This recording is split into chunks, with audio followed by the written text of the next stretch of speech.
Welcome to the Smart Property Investment Show, the podcast by investors for investors. G'day, how you going? Phil Tarrant, host, Smart Property Investment Show. Hope you're well.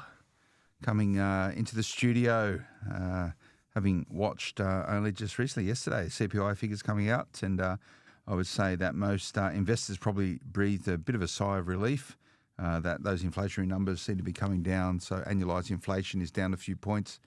That's good signs, and hopefully may throttle any intentions of those at the Reserve Bank of Australia to increase interest rates. So I'll do some more analysis on that at a point in time. But this is one of the headline numbers that the RBA looks at to consider what they're going to do with interest rates. So there's some clues in that, and I would probably augment that in with the fact that a lot of the banks now are offering sharper fixed rates, which to me says that they're thinking about a downward interest rate environment in the nearest future.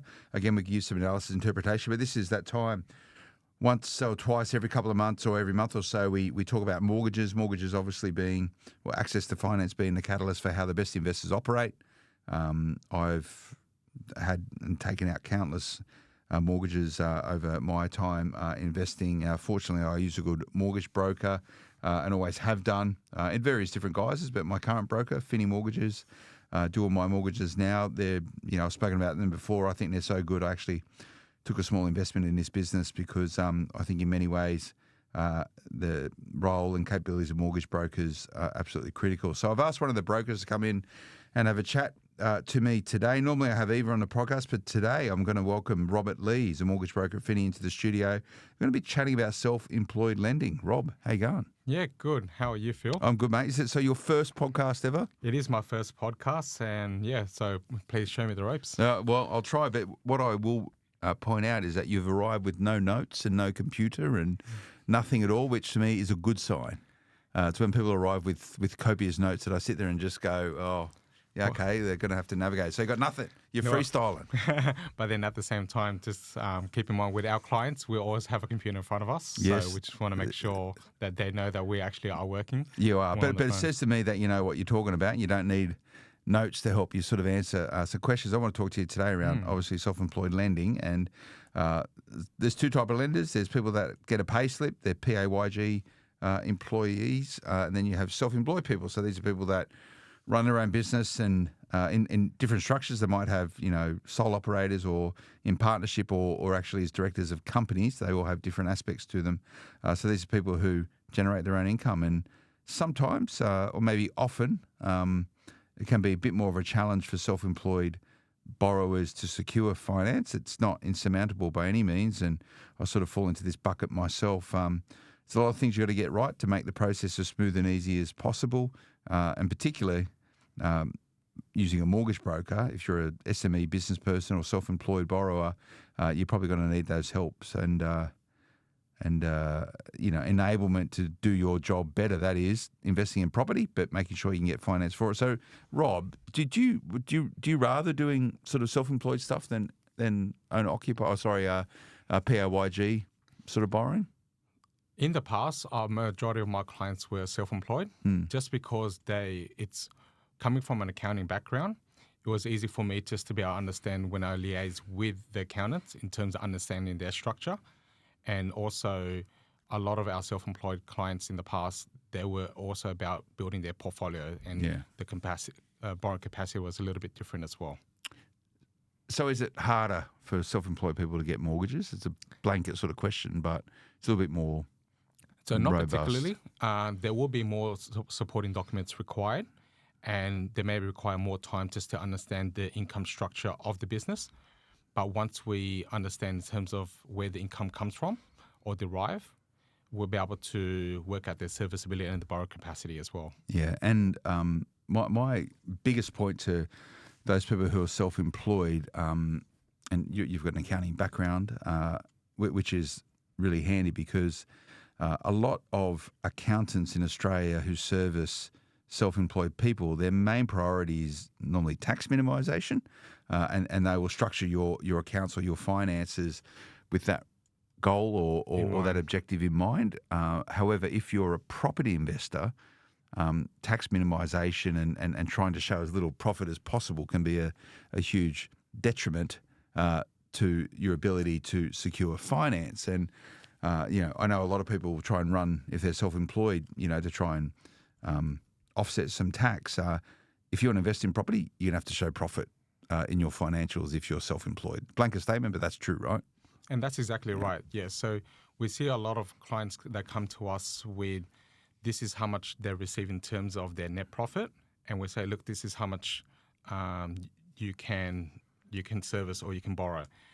But then at the same time, because they haven't actually covered all their expenses or they've written off some of their debts, then we want to be able to account for all of that as well, which affects their overall net profit. So it's an important point. So for self-employed, like for a PAYG borrower, you essentially get a couple of pay slips that say how much you earn, how much tax you pay, plus your other expenses. Is a more streamlined mortgage application. If you're self-employed, the lenders are going to want to understand how you actually generate your income and verify that income. How do lenders typically do that? So they look at the financial information that's provided by the accountant. That primarily looks at either using the latest tax return provided by the client, or they look at the average of the last 2 years' net profit, or 120% of the previous financial year. 120% of the previous financial year? Yes. So say for example, if we're, because at the moment we can still use FY 2022 and 2023. If they're providing us the FY 2022, so financial year 2022, we can use 120% of the previous year's income. Do you need to have 2023 financials done now in order to secure finance, or can you still use 2022? And that's a very good question, Phil. We would need the latest year of being 2023. Yep. To do your tax return to apply for loan. Once it kicks over to around March next year, that's when a lot of lenders would like to see their 2024s completed. Yeah. Okay. So if you haven't got your 2023 sorted out, you need to get your 2023 sorted out pretty quickly. And that's both your individual and your company. Yeah. Okay. And I know a lot of self-employed people that may have multiple companies or interest in particular things and the directors of them. So you need to get all that stuff sorted out before it's even time to speak to a mortgage broker, right? And so how does a lender actually verify the income? They do it from the financials, and they take the financials, assuming that the accountant has put them together properly and appropriately, that is fact and that's actual, and they rely on that information, right? They do, yes. Yeah. Okay. Interesting. All right. So the key thing there is to keep your financials up to date. And if they're not up to date, you're going to have to get them up to date before you can apply for mortgages. And it could take time doing your company financials.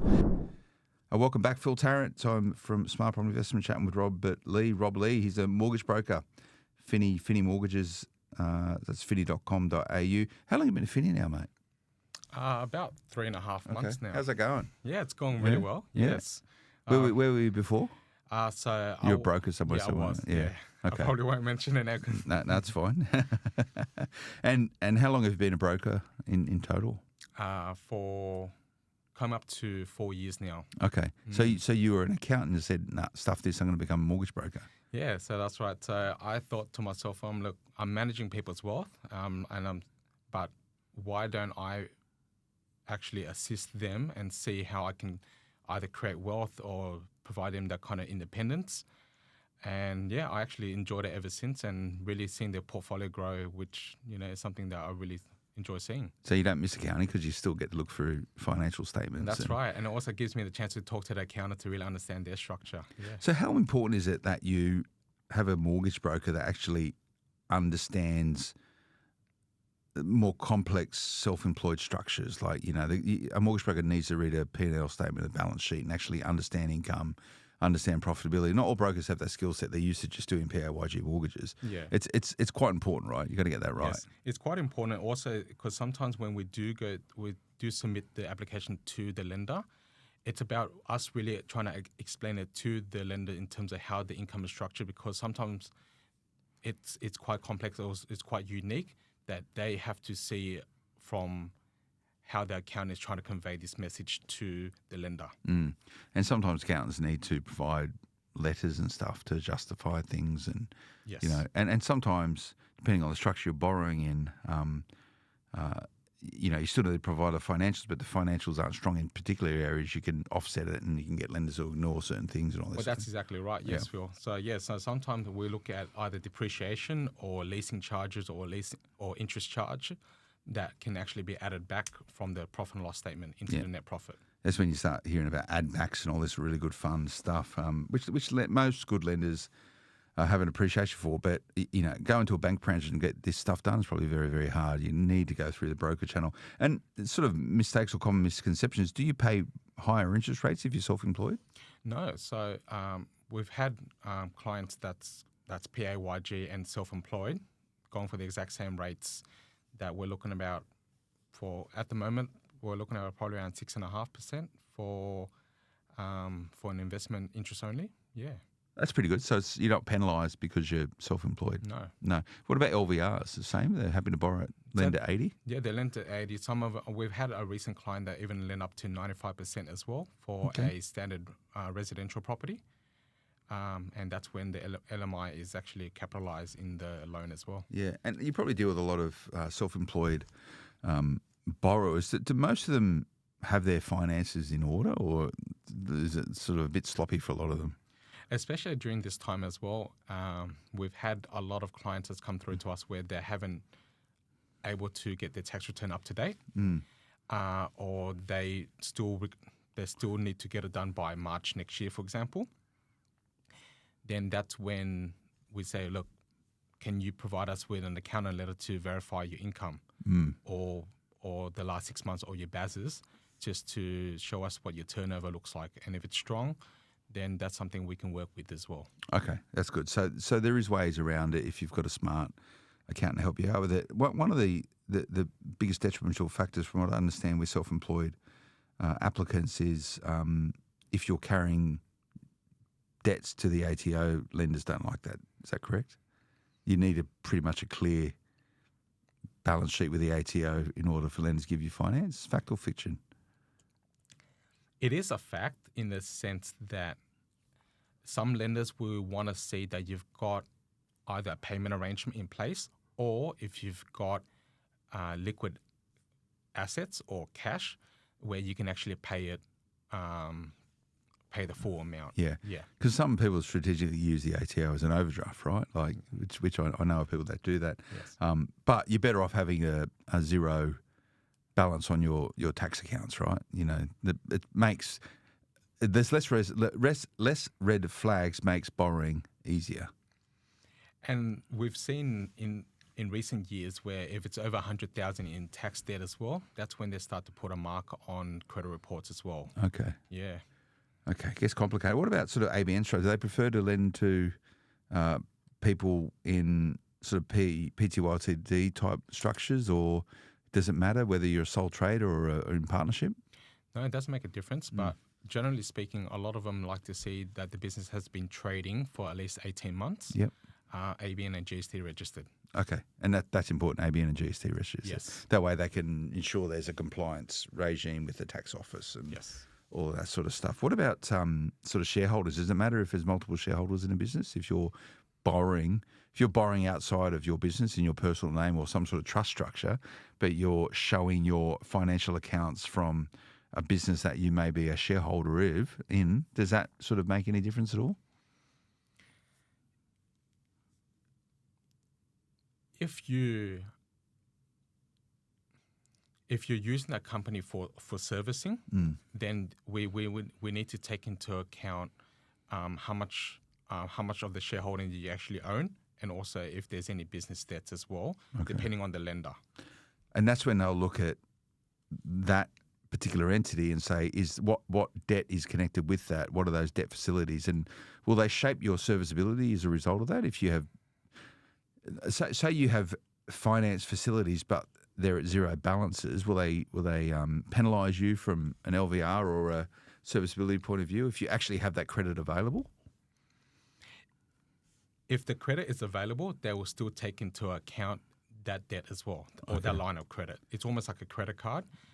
Even though you're not using that credit card, they will still take into account that facility. Okay.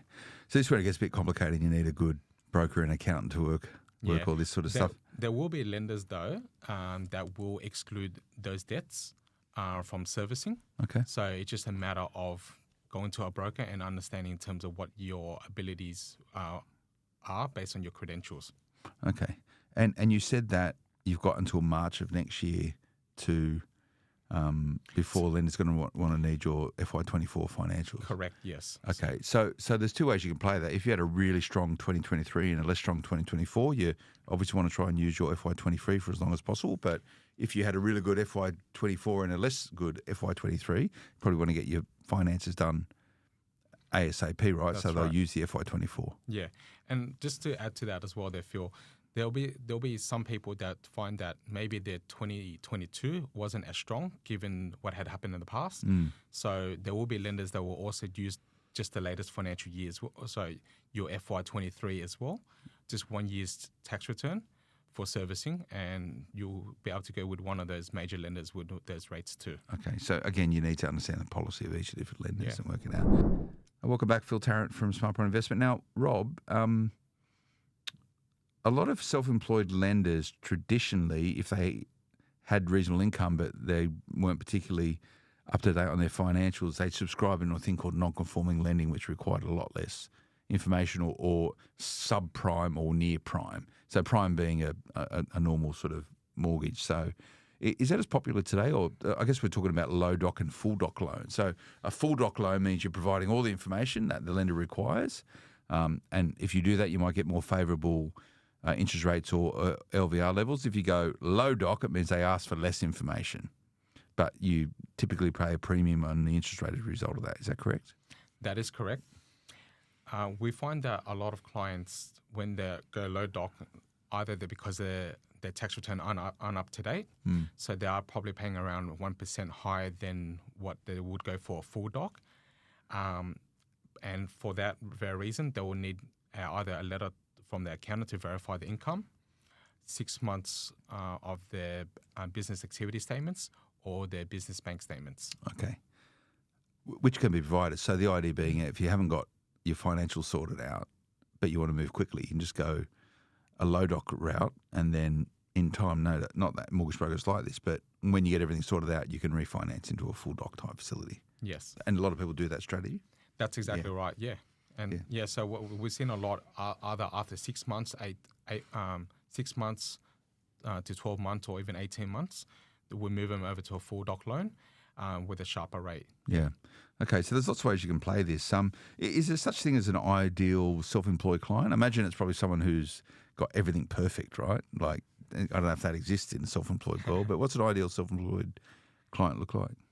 So that could be if they've been trading for at least 18 to 24 months, they've got good credit report, and they're trading profitably, generally speaking.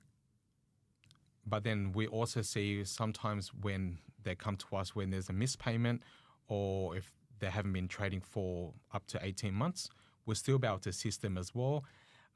Again, we'll be able to get a letter from an accountant just to verify the income, and we'll be able to, if they've got a property they want to release equity and they've got equity, we'll be able to find a solution that can tailor to their needs. So it sounds to me that you're best off speaking to your mortgage broker and having a detailed conversation with them, explain to them your situation, and then they can go about best providing a solution, whether it's low doc, whether it's full doc, whether it's with a major lender or second-tier lender or a non-bank lender. But you need all the information you need to know what's going on so you can do your job properly. Absolutely. Yeah. Okay. What sort of business is coming through self-employed through, what you're working on right now? Is it sort of 50-50 with PAYG, or are you mainly doing self-employed lending?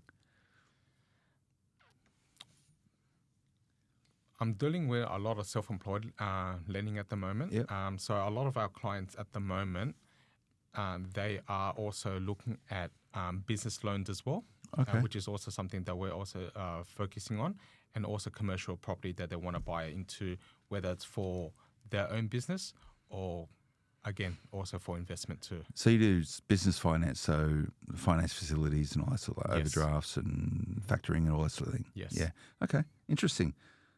Well, thanks for coming on, mate. Have a chat. I think there's probably a lot of self-employed borrowers out there going, yeah, that sort of all makes a bit of sense. Sometimes you might need a bit of patience if you're new to business and you need to get those financials sorted out. But speak to your mortgage brokers. It sounds like there's always ways around stuff, largely. Yeah, no, that's right, and it's about us understanding the lender's policy, like you mentioned, and also the process as well. And also, it's a great way for us to really work with your accountant, just to really understand in terms of what your turnover is, or what your net profit is, and whether you can actually look at your next loan, or what is your game plan for the next 12 to 24 months. Cool. All right. Well, if you want to have a chat to Rob, you can do it finny.com.au. I'm sure is that the right place to go? Yes, finny.com.au. That's right. Yeah, you can. And you're happy just to chat to people, answer questions if they're just curious. Yeah. Yeah, All or that even good stuff? maybe even just plan in terms of what they need for the next 6 to 12 months, in terms of what they need for documentations, or even work out their borrowing capacity at this time. That sounds good. Get in touch, finny.com.au. Rob, thanks for coming to the studio. Remember to check out smartpropertyinvestment.com.au. We do a lot there on financing, so it's probably covered most things. And if we haven't, let us know. You can tell the team, editor at smartpropertyinvestment.com.au. We'll see you again next time. Until then, bye-bye. The information featured in this podcast is general in nature and does not take into consideration your financial situation or individual needs and should not be relied upon. Before making any investment, insurance, tax, property or financial planning decision, you should consult a licensed professional who can advise whether your decision is appropriate for you. Guests appearing on this podcast may have a commercial relationship with the companies mentioned.